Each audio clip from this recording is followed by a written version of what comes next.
Texas.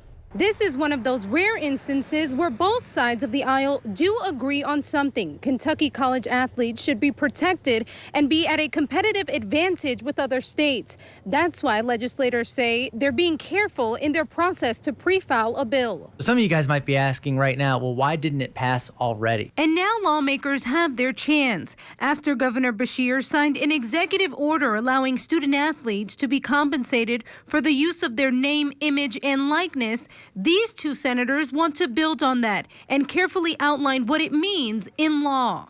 There's an opportunity for a Wild West type of situation to happen if we do not have statutory language in place. Chairman of the Education Committee, Max Wise, and Senate Minority Leader Morgan McGarvey hope coming together on this matter shows the widespread bipartisan support for a bill not pre-filed yet, but that they're working on.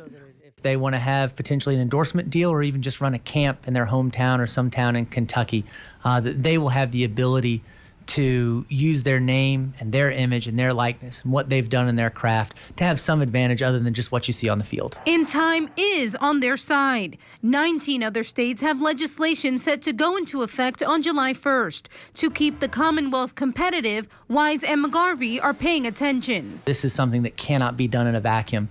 It has to be done looking at the other states because those states have schools in them, those schools have student athletes, and we need to make sure that Kentucky student athletes are getting the best benefit they can as well. Both say they're talking to schools and athletic departments to get vital input on the bill. This is also affecting every bit of recruiting for college football, college basketball, all those sports. And left with a message for college athletes. We're for you. In Frankfort, Gladys Bautista, WOKY News.